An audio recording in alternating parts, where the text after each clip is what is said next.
A Kenyan advocacy group works to counter stigmas of and superstitions about albinos.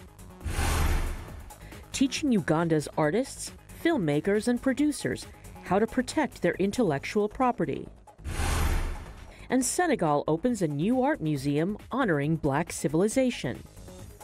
Africa 54 starts right now.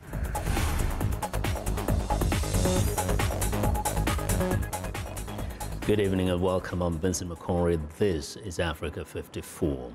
Tonight we begin with a troubling story out of East Africa. People with the genetic disorder albinism are facing difficult lives marked by bullying at school, discrimination in jobs, and being hunted because of superstitious beliefs.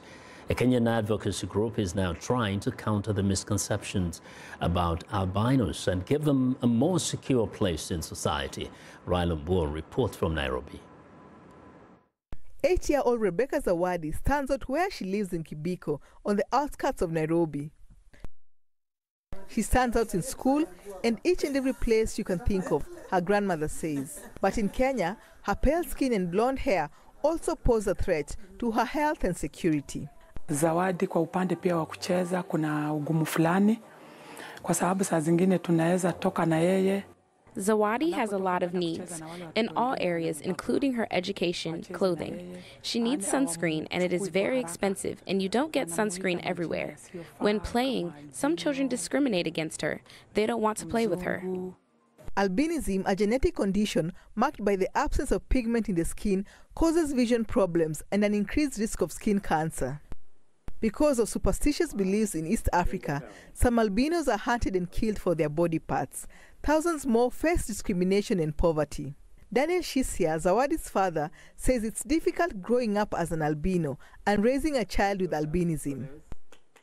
Most persons with albinism will not go far in terms of education. Maybe they have gone to, they have reached Form 4 or maybe college. There are few who have gone beyond colleges, they are maybe in university, but most of them, they are at college level.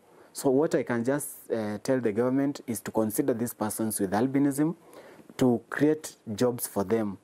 Kenyan Senator Isaac Mwaura is the founder of Kenya's Albinism Society, an advocacy group working to support those with the condition. He has championed legislation to help albinos get the protection from the sun they need. I've been able to institutionalize a government program that gives free sunscreen lotions to persons with albinism in the whole country. That was my brainchild. I'm very happy about it. They give sunscreen lotions. Currently, the people who are benefiting are 3,200. After sun, lip care, we have monies for skin cancer treatment, protective clothing, and awareness creation. Every year, government allocates $1 million. Recently, young people participated in the second Mr. and Miss Albinism beauty pageant in Nairobi, an event organized by the Albinism Society of Kenya. Charlene Tunai was a contestant. I'm doing this so that to show others that we can still stand for ourselves. We can move from wherever we are. The cocoon we think that we are in, the loneliness we think that we are in, the asylum we've been going to and running to, and come out to the society and show them that we can participate, we are enabled. Contestants came from Kenya, Uganda, and Tanzania. Mwaura is working on more legislative initiatives, including ones that would outlaw ritual killings of albinos and ban harmful cultural practices that leave albinos on the margin of Kenyan society. Raila Mbua for VOA News, Nairobi. Well, the joint winners of the 2018 Nobel Peace Prize are Denis Mukwege, a Congolese doctor who helps victims of sexual violence in the Democratic Republic of Congo, and Nadia Murad, a Yazidi rights activist and survivor of sexual slavery by the Islamic State terror group. Mukwege, co-recipient of the Nobel Prize for his work in the eastern Congo city of Bukavu, has performed surgery on scores of women and campaigned to highlight their plight after they were raped by armed men. Mukwege told Reuters Monday before an award ceremony in Oslo that what he saw as he was leaving his country did not reassure him. Dr. Mukwege also said the December 23rd presidential election in the DRC could lead to conflict if it is not free, fair and peaceful. And he says evidence suggests it will not be. Now, viewers, Roger Monto is covering the big event for us and now joins us live from Oslo. Roger, good evening.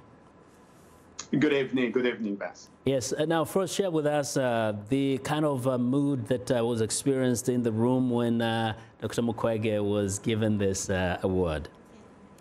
Now, you know, I have to say, Vance, that's one of the few moments in my lifetime I saw a room full of emotions, you know, to have those two, to have the Congolese gynecologist, to also have Nadia Murad Basita, the Iraqi Yazidi. It was just amazing. The room was full of people from all over the world, you know, dignitaries and, of course, diplomats and other people just coming from all over invited to participate. But the very, very, very big moment, Vince, was the ending of the speech. When they both spoke, the ending of the speech was so powerful. And if you have time for me, I can read you just a little passage that threw people in tears. When Nadia Murad says, when she ended her speech, she went,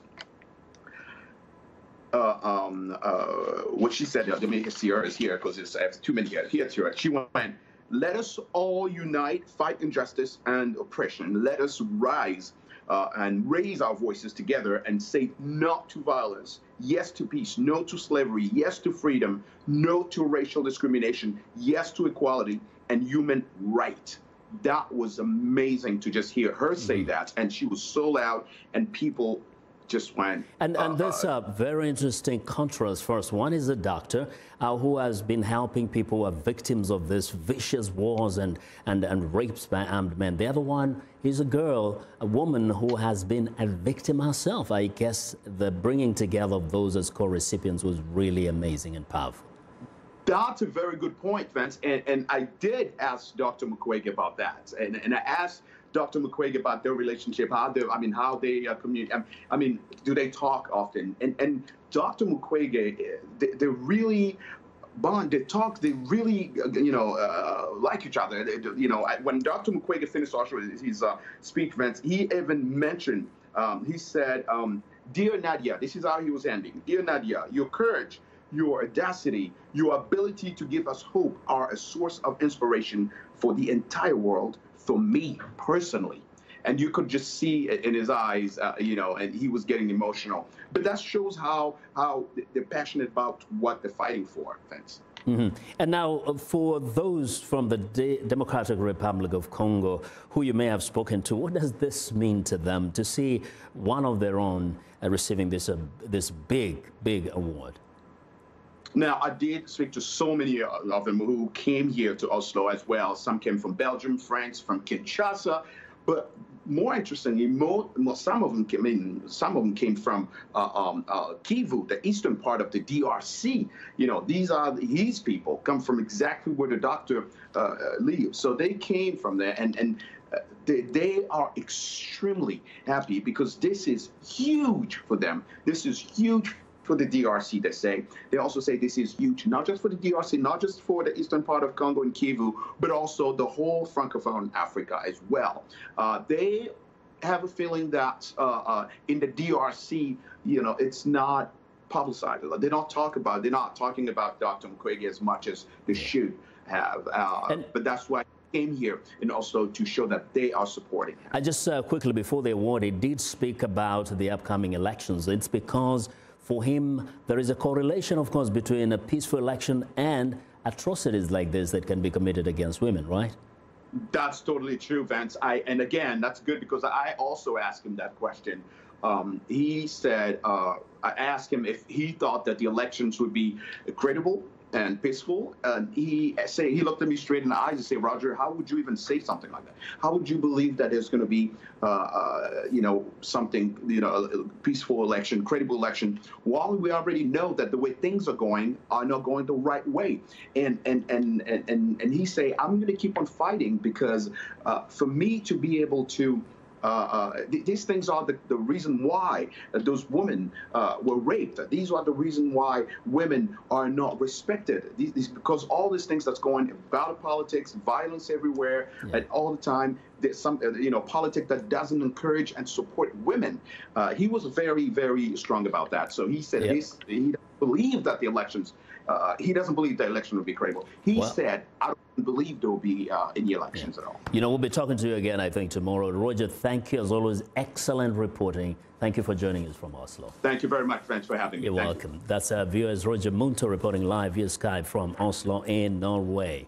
Now, the European Union has renewed sanctions on Monday against the ruling coalition's candidate for the president in Democratic Republic of Congo, Emmanuel Ramazani Shadary, as well as 13 other senior officials. The decision is likely to worsen relations between the EU and President Joseph Kabila's government, which has lobbied against sanctions it calls an illegal violation of its sovereignty. Kabila has also refused to accredit EU election observers, despite concerns by opposition politicians, civil society activists, and foreign powers about the credibility of the December 23rd vote. Kabila is due to step down after 18 years in power and wants Shadary as his successor. The EU imposed sanctions in 2016 and 2017 on Shadary and 15 other nationals over violent crackdowns on protests and repeated delays to the election, which was originally meant to take place 2 years ago. Shadary served as interior minister during some of the protests and as a senior official in Kabila's PPRD party.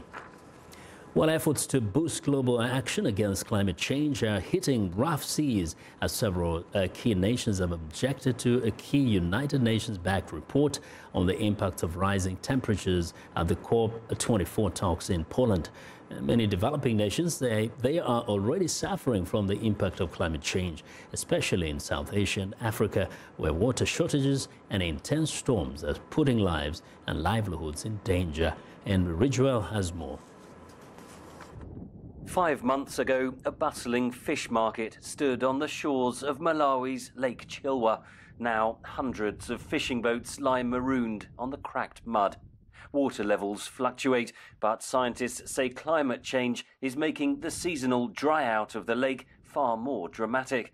Fishermen are being forced to leave and look for work elsewhere.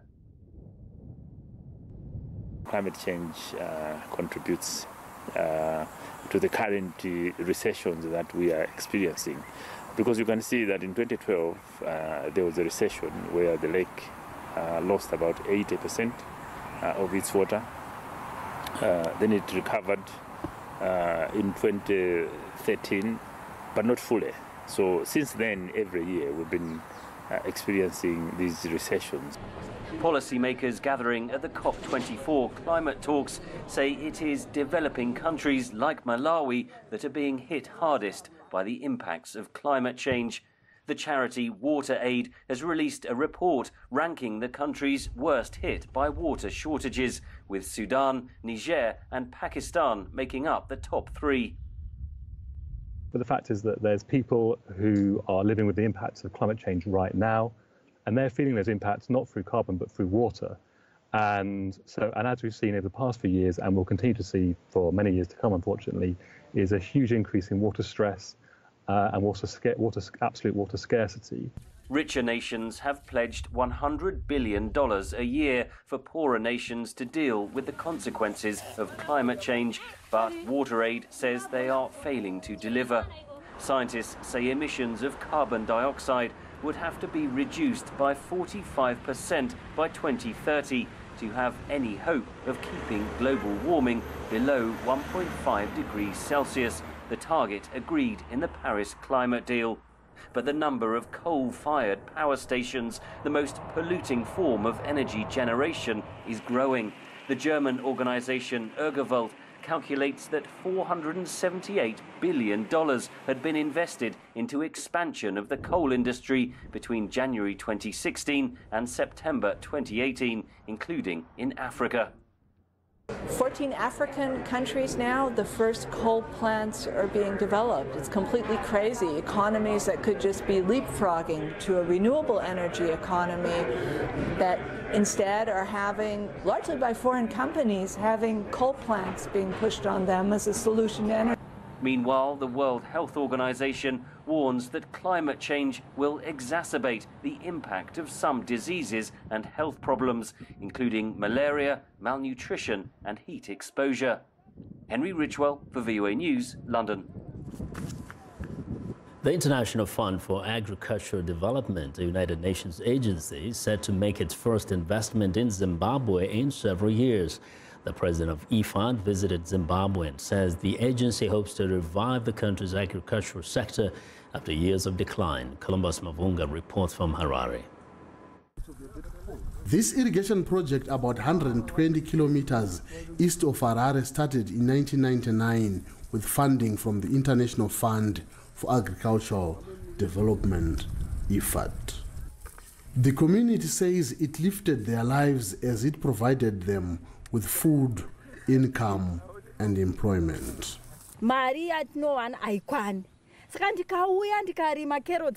So much has changed since I became part of this project. After selling our produce, like carrots, we do not have many financial problems. But this plot is small, half a hectare per person. Worse, if I think of planting wheat, you need at least a hectare, or even irrigation tobacco. But now, farmers say the engine which pumps water from the dam no longer works properly and needs a lot of money for repairs. IFAD says it has allocated $41 million over the next 3 years for such projects, now that it has normalized relations with Harare. The UN agency had suspended payments to Zimbabwe after the government defaulted on loans of nearly $20 million.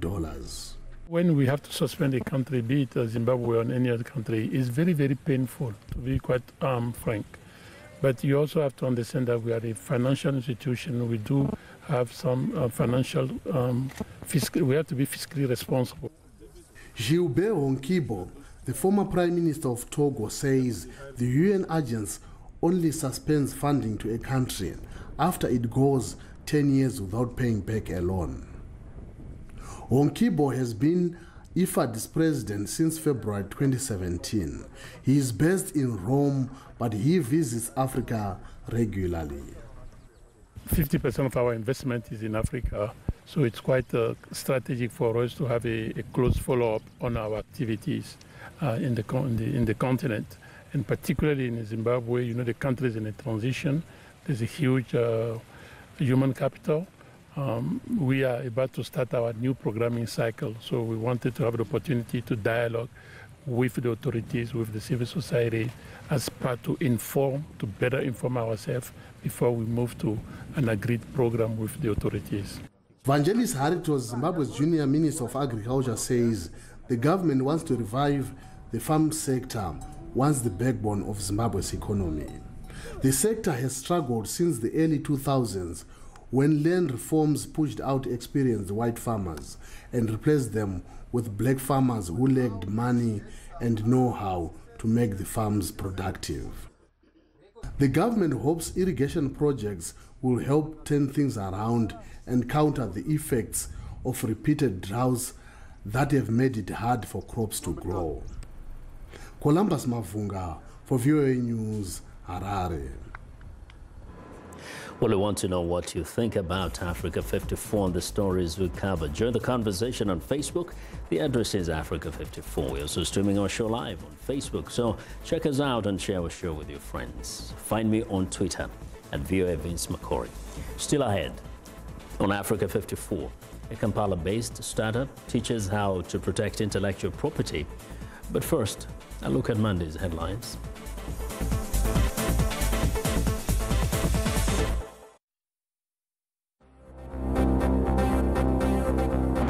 Je n'entends pas d'objection et l'on est ainsi décidé. In Morocco, a group of more than 150 nations adopt a global pact meant to improve the way the world handles the flow of migrants despite a string of withdrawals driven by anti-immigrant populism. In the Democratic Republic of Congo, one of the winners of this year's Nobel Peace Prize, Dr. Denis Mukwege, says he hopes the prize would draw attention to the suffering and abuse women experience in war zones. In South Sudan, the victims of recent sexual violence attacks in the country's Unity region have begun coming forward to narrate their ordeals. Finally, in Nigeria, entertainers take to social media and use their art to create awareness on the dangers of drug abuse in the country where opioid addiction is on the rise.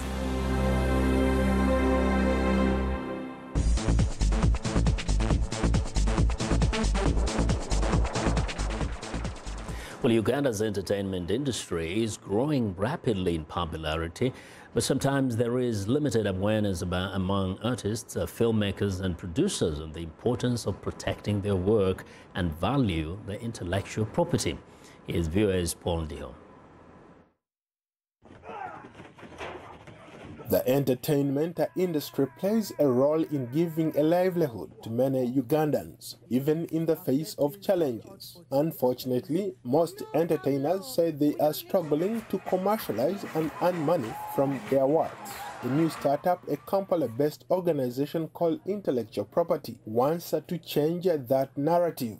They are going across the country to teach people in the entertainment industry how to protect and profit from their intellectual creations. We've been having a couple of trying to sensitize the filmmakers and the musicians into grasping the main aspect of the copyright law, wherein they should be able to know where their rights fall and how they can commercialize and earn forever their type of music and works they have created. Norman Mbabazi says that his organization has hit the ground running, and so far they are getting a lot of attention in the entertainment industry. We come up with an intellectual property organization, and our focus is to push down the information so that people can be able to utilize them and make ends meet, considering the unemployment rates that we have in Uganda. We believe that the creative economy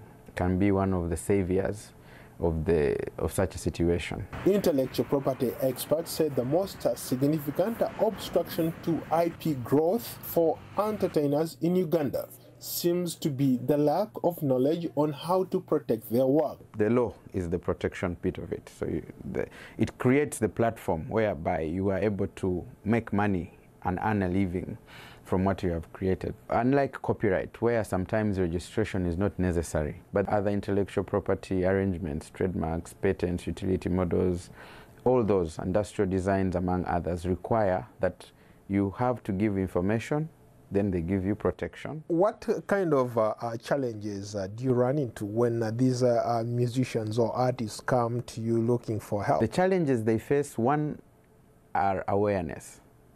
Two is conceptualization of the rights.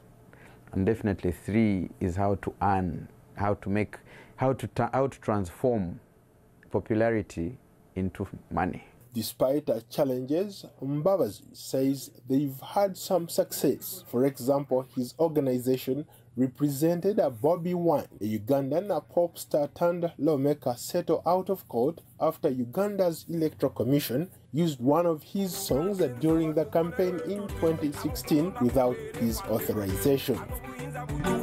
Bobby Wine is a client of ours. We've also had some works to do with him, especially he had a song about election, and he was saying that elections should not be a cause for division.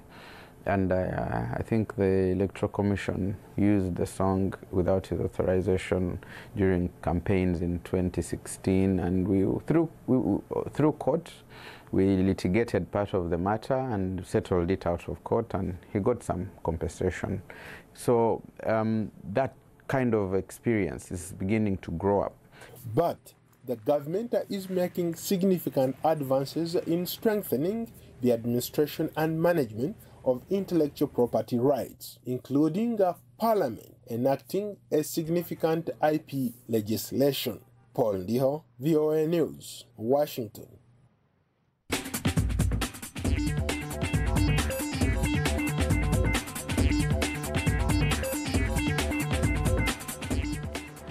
Welcome back to Africa 54, and here's what's trending. Now, Senegal has opened one of Africa's largest art collections, one of a series of new museums on the continent that could eventually receive thousands of artifacts from European museums that were looted during the colonial era. The Museum of Black Civilizations combines the traditional form of secular African village hut with a modern glass and wood facade that reflects back onto an outdoor plaza. Although Senegal's first post-independence president, Léopold Sédar Senghor, first conceived of a museum honoring black civilization nearly a half a century ago, its long-delayed completion, thanks to Chinese financing, comes at a critical moment for African art. Besides Senegal, Nigeria and Benin are also opening new museums. Next up, a 3 Michelin-starred restaurant in Spain is taking a new approach to recycling some of its waste. The restaurant El Cellar has a cellar with over 40,000 bottles of wine, cava, champagne and liquor. Thanks to the Roca recycling program, some of them are transformed into trays, glasses and other decorative receptacles destined to be blended with a signature dish from the menu. An estimated 22,500 bottles of wine are consumed at El Cellar each year. Twice a week, a selection of empty bottles are retrieved by the artisan responsible to turning them into art. Some of the dishes made in this workshop are bought by visiting clients or sold on the internet. Well, and finally, after the cliffhanger ending of Avengers: Infinity War, in which half of the superheroes of the Marvel Cinematic Universe were seen snuffed out of existence by purple alien Thanos, fans of the franchise have been eagerly awaiting a glimpse of the film's sequel. Walt Disney and Marvel Studios have dropped a surprise trailer for the new film, which is due out at the end of April 2019, with its title revealed as Avengers: Endgame. Like all Marvel movie trailers, there were a few surprises. Jeremy Renner, who plays Hawkeye and was noticeably absent from Infinity War, makes an appearance, as does Ant-Man, who was last seen in a perilous situation at the end of Ant-Man and the Wasp. And that's what's trending today.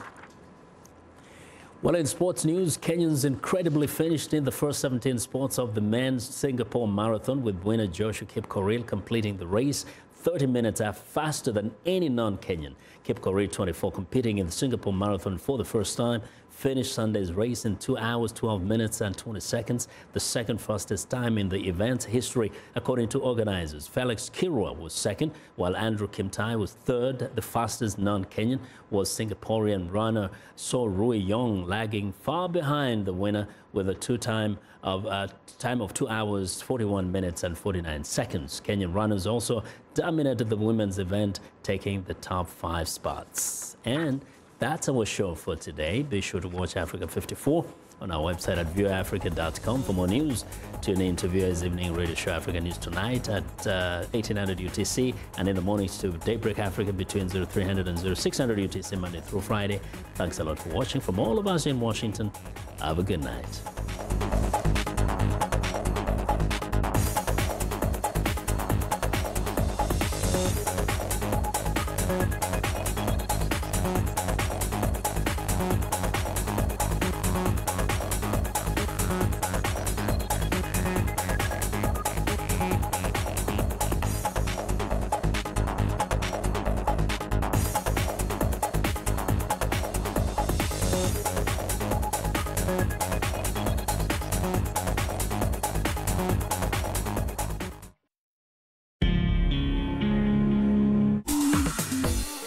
Welcome to English in a Minute. Some American English expressions sound like they could hurt. Hit the spot. Let's see if Anna and Jonathan can help us out. Have you been to the new restaurant down the street? I haven't. Is the food any good? It's delicious. I ate lunch there yesterday, and I had a hamburger that really hit the spot.